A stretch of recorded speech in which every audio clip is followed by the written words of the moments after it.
Yo les potes, on se retrouve pour une nouvelle vidéo. On vous informera jusqu'à mardi soir minuit. Ça bouge du côté du Paris Saint-Germain. Ce soir, le Paris Saint-Germain finalise l'arrivée de Hakim Ziyech, l'ailier de Chelsea, en prêt sans option d'achat. Voilà, comme on vous a rappelé il y a quelques minutes, le Paris Saint-Germain discutait depuis quelques heures avec Chelsea pour faire venir Hakim Ziyech. Il n'y avait pas encore d'accord, mais le joueur voulait absolument venir au Paris Saint-Germain. Lui qui ne joue pas à Chelsea, on va en parler.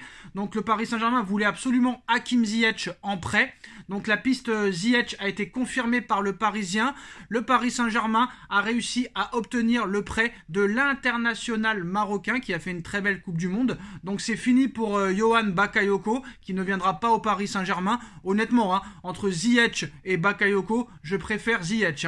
Voilà, il n'y a pas photo. Très clairement, c'est le jour et la nuit. Donc c'est bouclé pour Hakim Ziyech au Paris Saint-Germain. Il arrive en prêt pour 5 mois sans option d'achat. Donc il n'y a pas d'option d'achat pour Hakim Ziyech. Un petit peu comme Moïse Kean quand il a débarqué pendant un an au Paris Saint-Germain. Donc c'est bouclé pour Hakim Ziyech au Paris Saint-Germain. Prêt sans option d'achat. C'est désormais officiel. Donc Hakim Ziyech, lui, a dit oui au Paris Saint-Germain, confirme Fabrizio Romano. Et en plus de ça, autre bonne nouvelle, l'arrivée d'Hakim Ziyech en prêt au Paris Saint-Germain va permettre normalement au Paris Saint-Germain de boucler l'arrivée de Milan Skriniar dès maintenant. Donc voilà les postos. Comme vous le savez, Milan Skriniar avait confirmé avoir signé au Paris Saint-Germain. Si j'ai signé avec le PSG, oui c'est vrai, mais je ne peux pas en dire plus pour le moment. J'attends un accord entre les deux clubs. Voilà, il a parlé des médias slovaques.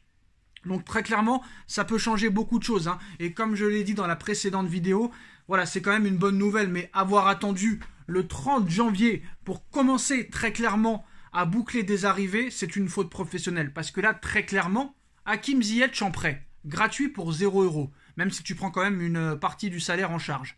C'est très bien. Skriniar, s'il arrive, c'est très bien. Mais le problème dans tout ça, c'est quoi? C'est que là, tu as un calendrier démentiel au mois de février. Donc non seulement il faut que les joueurs soient prêts le plus rapidement possible à jouer, ça c'est la première chose. La deuxième chose, il va falloir que les deux joueurs s'adaptent très très vite et qu'ils se mettent au niveau très rapidement. Parce que je vous rappelle, le 8 février, OM Paris Saint-Germain. Le 11 février, AS Monaco Paris Saint-Germain.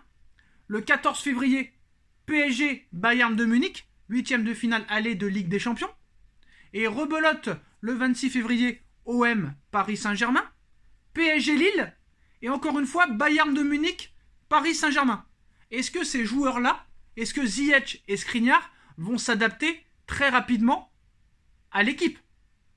Tu arrives dans un nouveau championnat, tu arrives dans un nouveau pays, tu ne parles pas la langue, il va falloir t'adapter.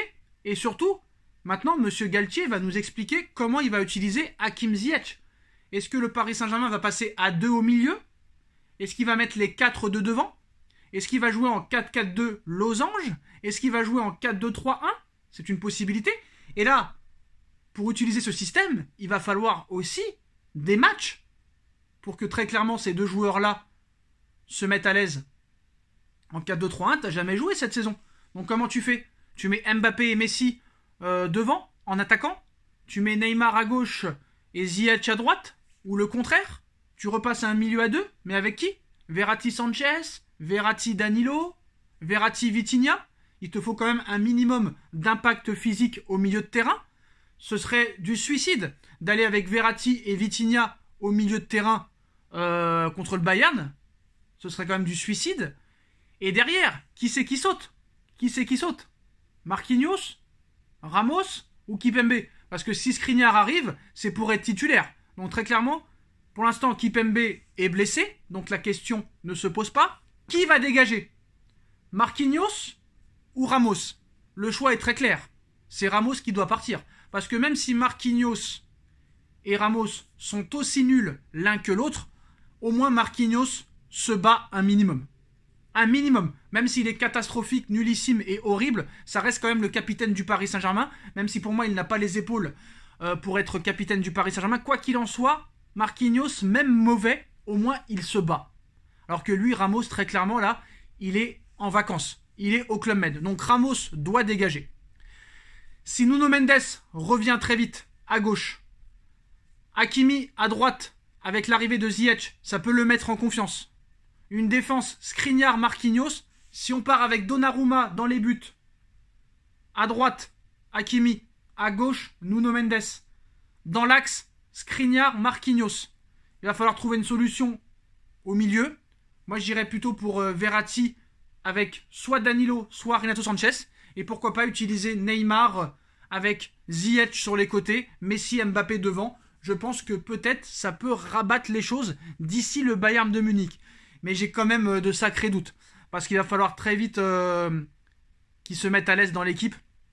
Il va falloir s'adapter très vite pour ces joueurs-là. Est-ce qu'ils en ont les capacités? Est-ce qu'ils en ont les moyens?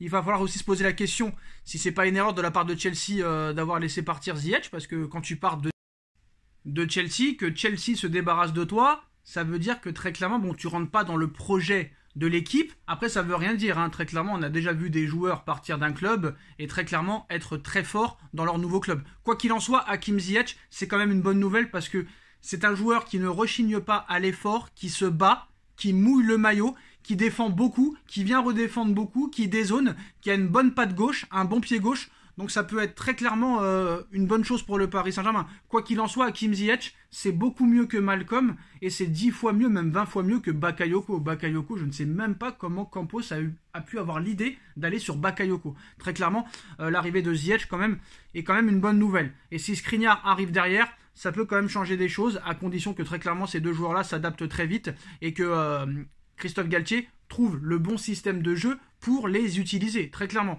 Alors, la bonne nouvelle aussi, c'est que si Skriniar arrive dans les prochaines heures, après le prêt officiel et l'arrivée officielle d'Hakim Ziyech, il pourrait être disponible dès ce week-end.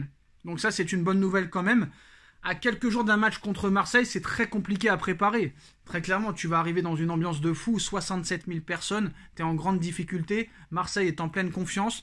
Il va falloir voir les 2 prochains matchs du Paris Saint-Germain, les 2 prochains matchs de Marseille, les 2 prochains matchs du Bayern, les 2 prochains matchs de Monaco, les 2 prochains matchs de Lille, pour voir si très clairement, avec ces 2 arrivées-là, Paris peut s'en sortir. Mais très clairement, si tout le monde est à son niveau, si tout le monde est à sa place, si les Mendes, les Hakimi sont au niveau, si Skriniar avec Marquinhos, très clairement, ça peut solidifier l'équipe. Pour moi, là maintenant, si Skriniar arrive, hein, si Skriniar arrive, avec l'arrivée d'Hakim Ziyech, si personne n'est blessé, là maintenant, le maillon faible, ça devient quoi? Ça devient le milieu de terrain. Très clairement, ça devient le milieu de terrain. Je pense qu'un mec comme Skriniar peut très clairement transformer un Marquinhos. C'est pas Galtier qui va transformer Marquinhos. Un mec comme Skriniar, s'il apporte de la solidité et de l'assurance au niveau défensif, ça peut remettre en confiance un Marquinhos. Par contre, c'est au milieu de terrain. Au milieu de terrain, il manque absolument une sentinelle et il manque un numéro 8 aussi de métier avec de l'impact physique. Donc j'ose espérer, je vais prier le Seigneur, que peut-être Campos va avoir la bonne idée, soit de recruter un milieu de terrain supplémentaire avec de l'impact physique, et s'il n'y a pas la possibilité, pourquoi pas faire revenir Leandro Paredes, qui pourrait peut-être, au niveau de l'impact physique, être utile dans ce genre de match, dans ce genre de très gros match. Paredes a déjà montré qu'il était au niveau des fois des gros matchs. On se rappelle de Barcelone en 2021, du Bayern de Munich en 2021, de Dortmund en 2020. Donc il a déjà prouvé. Voilà les postos. Arrivée officielle d'Hakim Ziyech en prêt au Paris Saint-Germain pour 6 mois sans option d'achat. Et l'arrivée d'Hakim Ziyech en prêt doit permettre de boucler l'arrivée de Milan Skriniar dès maintenant. Est-ce bien de la part de Campos d'avoir réagi? Est-ce bien du côté du PSG d'avoir enfin réagi? Est-ce que pour vous, ces 2 recrues peuvent changer les choses au Paris Saint-Germain? Dites-moi en commentaire ce que vous en pensez. On like, on partage, on commente, on s'abonne. Et on se retrouve très vite pour une nouvelle vidéo. Tchuss.